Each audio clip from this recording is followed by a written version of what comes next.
This is a Nintendo Switch, and the Nintendo Switch has been going on for 6 years now, and the system has so many games, like a lot of games, especially from the first-party perspective, where most first-party games are really good. And Nintendo's history with third-party games has been a little rocky when it comes to some of their consoles, especially with the Wii U.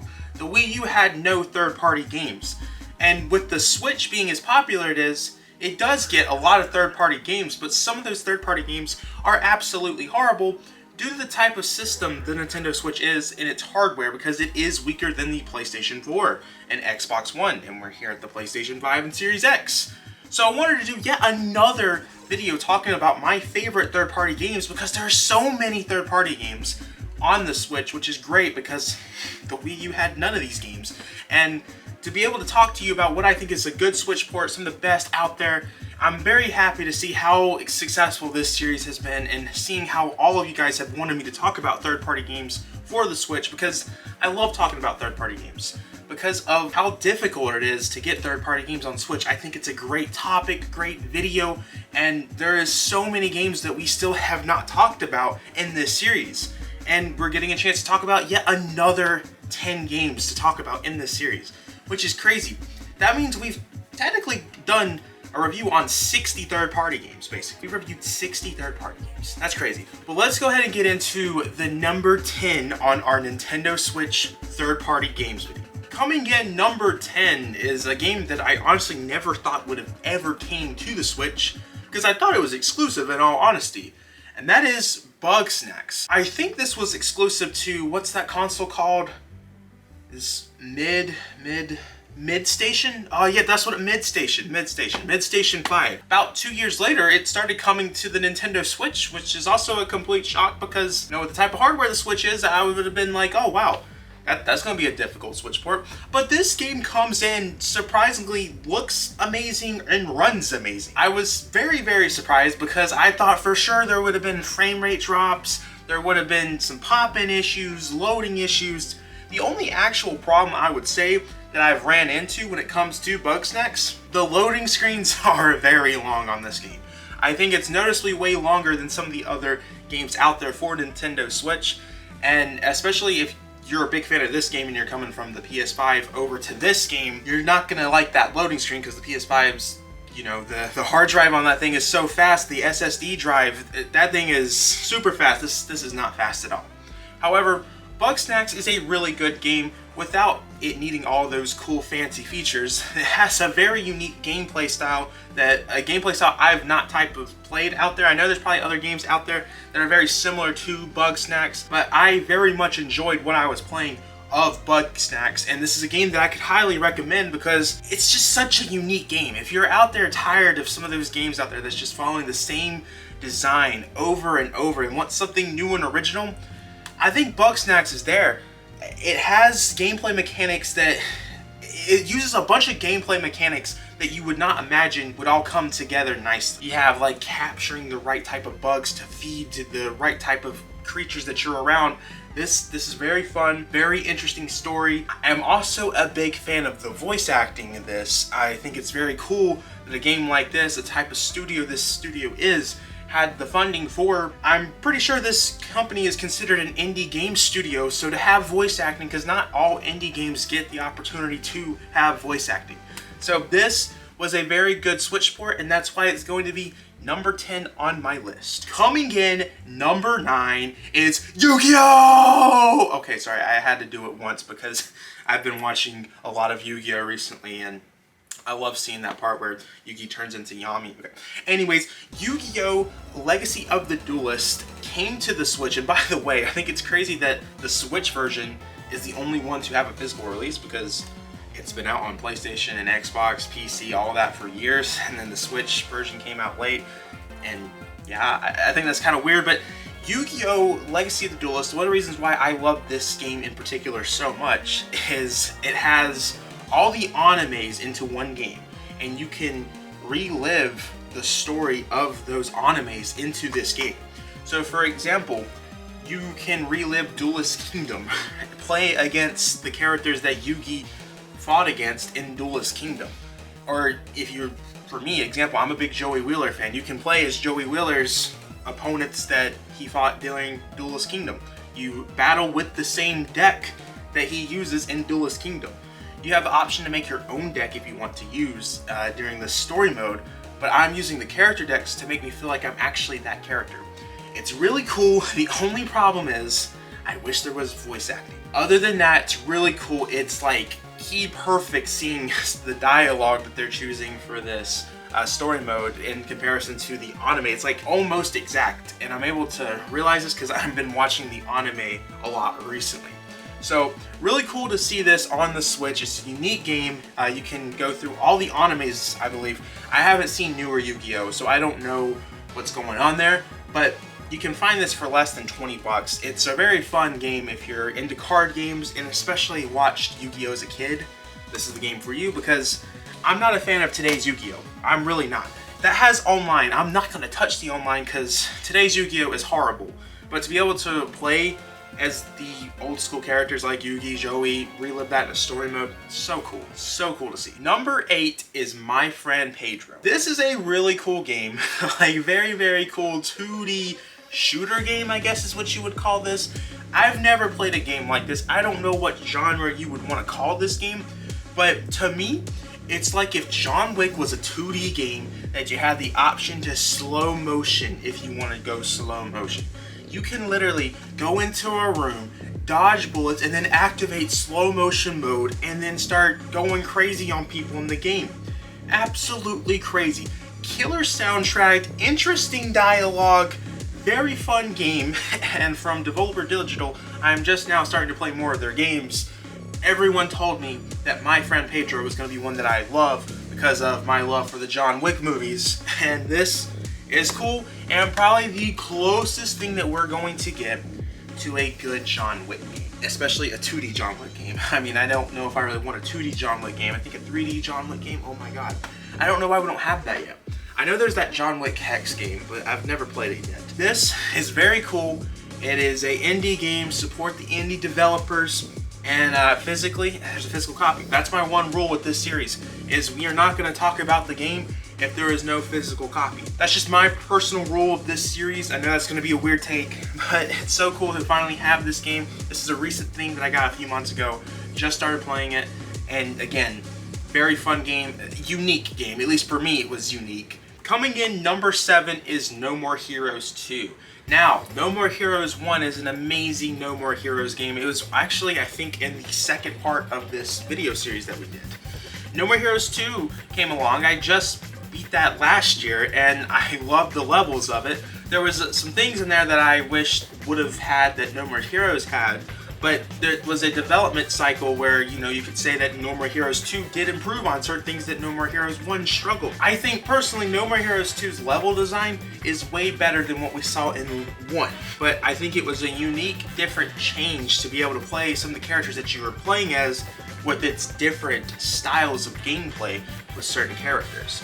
I personally enjoyed it, and from a story perspective, big fan of this game's story. Now, I need to play No More Heroes 3 because that's the one No More Heroes game I haven't played. I just beat Travis Strikes Back a few months ago, so you're probably going to see 3 on this series a few months from now, or a few videos from now, because I don't know how many more of these we're going to be making. I hope we can make it to 10 parts of this series. But No More Heroes 2 is a phenomenal game, and if you haven't played No More Heroes 1, please do it. Especially, like, if you're a fan, this is a weird comparison. I'm always going to make this comparison, though. If you're a fan of those awesome Nickelodeon games that was on PlayStation 2, you're gonna love No More Heroes 1. I know that's a weird comparison, but trust me. Coming in number 6 is Brothers: A Tale of Two Sons. Now, man, what can I say? I am a big fan of the developer, or at least the director of this game, because he helped make A Way Out. A Way Out, I thought, was one of the craziest, most unique games that I have ever played, which actually I played with my editor Coleman here. We beat it together, and that game is going to be an experience that I always will remember. That had some crazy story mechanics in there that I was not expecting. Gameplay mechanics were wild. There were so many crazy things about that game that I had to play more of this guy's work. And he hasn't made many games. He's made 3 games. His first game that he made was this game right here. And this game follows that whole two-player co-op system that he made with A Way Out, except he doesn't force it in this, where you can actually play by yourself, and it's absolutely crazy and unique. I thought from a gameplay control mechanic, this might be one of the coolest games ever from a gameplay control perspective, because the controls were so clean, so awesome. Like, it's so crazy how you were able to control two characters in the way that this game is with just one control. It was really cool. This game is a extremely short game, very, very short game. You can get it done in 2 hours, but those 2 hours is a very fun game because there's some unique levels with how unique the gameplay is in terms of controlling both of these characters at not once, but on one controller. It just opens the door to so many ways of playing this game, and it's just so cool to see. Like, it wouldn't be like me as a kid would be thinking of doing this when I was playing Lego games, basically, and I didn't have a second friend to play with or a second player. I would try doing this, and it was impossible because you're just one person. This, I bet somebody out there has the same experience, or I guess you guys had friends. I didn't. This game is very fun. The story is awesome. It's sad, but awesome. It's such a cool game, and I can't wait to hopefully play It Takes Two. A lot of you asked me my thoughts on that Switch port. Hopefully one day I can talk about it, but unfortunately, I'm in the same boat where I have no friends that want to play it. So hopefully one day I'll get to play It Takes Two. Hey Coleman, you should play it with me. Unfortunately, Max, nobody likes you, so I don't want to play that game with you, but I think I might know someone who will. Let me go ask my friend Nick. I'm not touching that. Go ask Luke. Sorry, buddy. I'm not playing that game. Let's ask Sly and see if he wants to. Nuh-uh, nope, not playing that. Jackson might want to, though. No.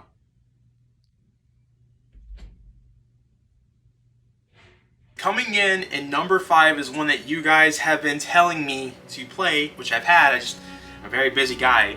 But we're finally putting in the video series, don't worry. And I'm going to get to the other one eventually that you guys are talking about when it comes to Dragon Quest.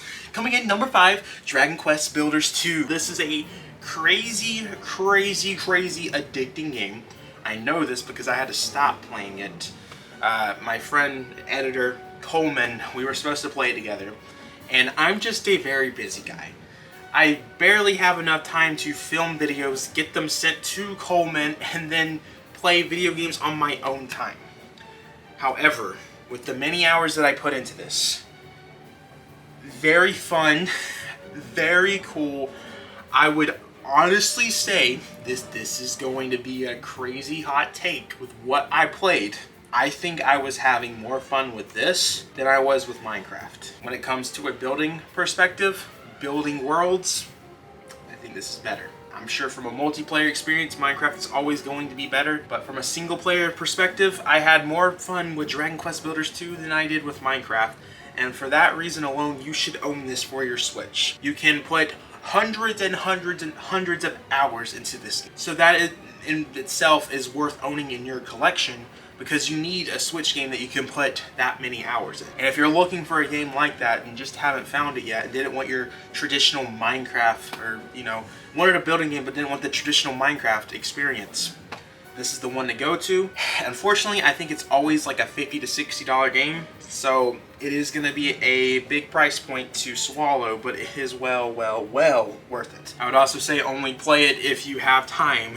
If you're like me, who has 2 jobs and many other responsibilities, then that game might not be for you.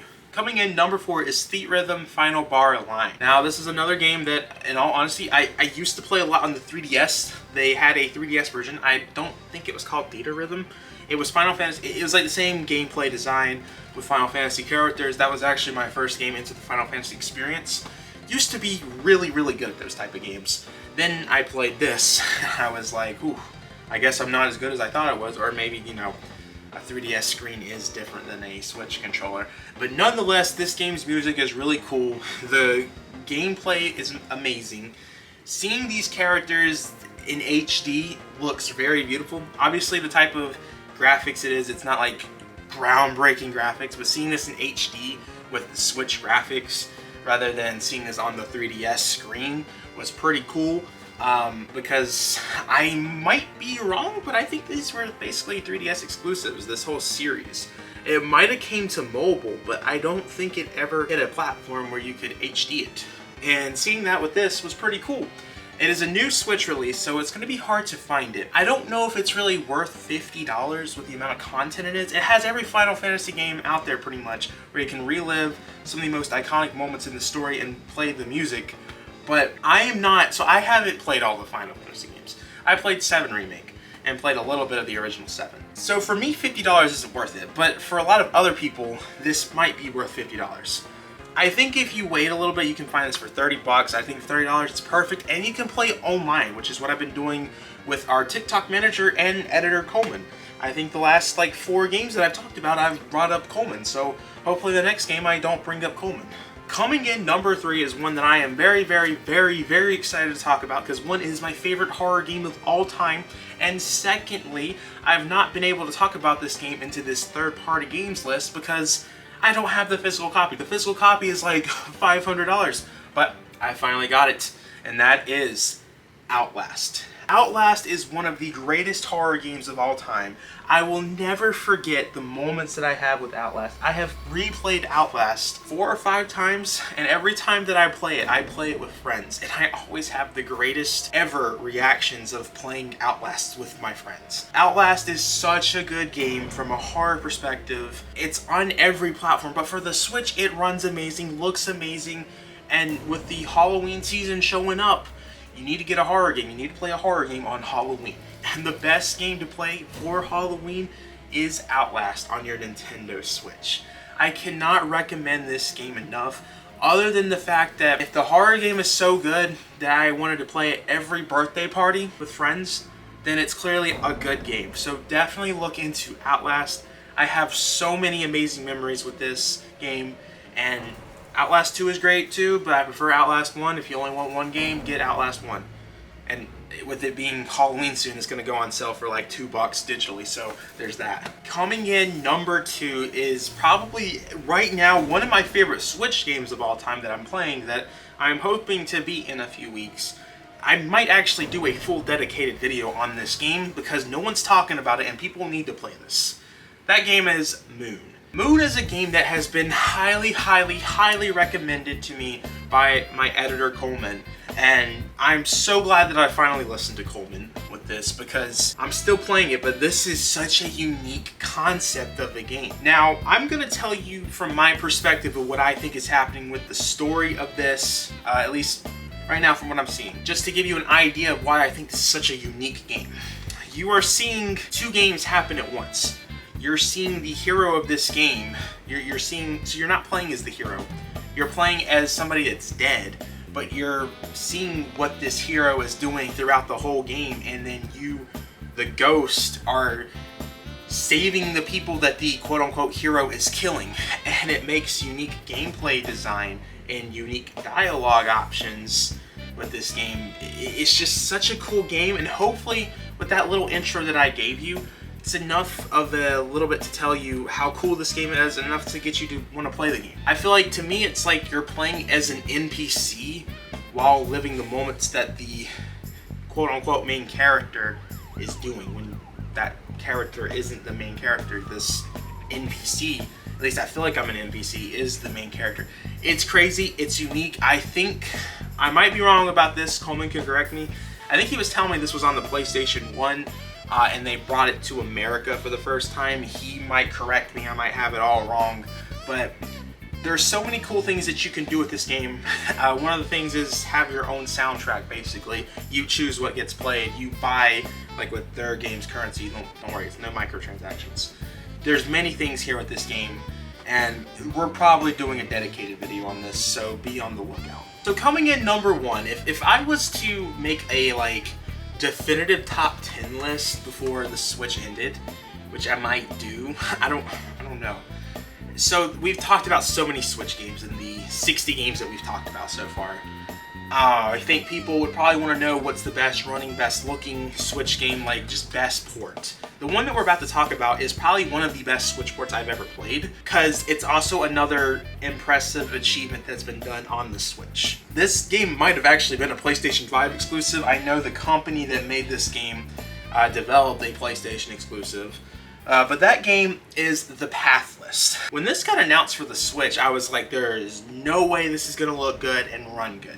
I own Pathless on my PlayStation 5, and when I played it, I was like, wow, this is a true next-gen experience with some of the things that you can do in the Pathless. So I was like, when this got announced for the Switch, I was like, there's no way they can do this. This is not going to work for the Switch. I don't know how you can get this on the Switch. But they proved me wrong. This is one of the best-looking Switch games and best-running Switch games.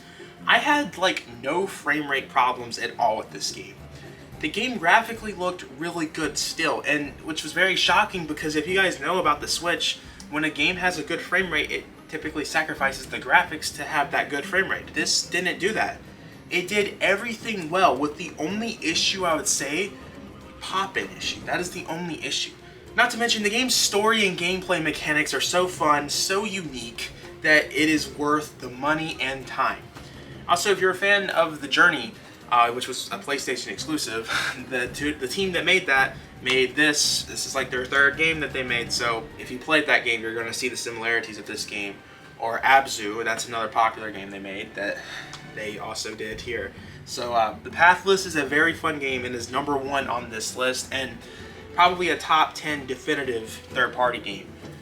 In terms of what I reviewed, that would definitely be in the top 10 best out of the 60. Which all of what I've reviewed has been great on the Switch. Now, I want to know what you guys are thinking. What games have I missed out on? Now, please remember, I have done so many of these. So if you're going to leave a negative comment like, Max, why didn't you talk about Persona 5 Royal? I did that already. There's many top 10 third-party games videos on this channel.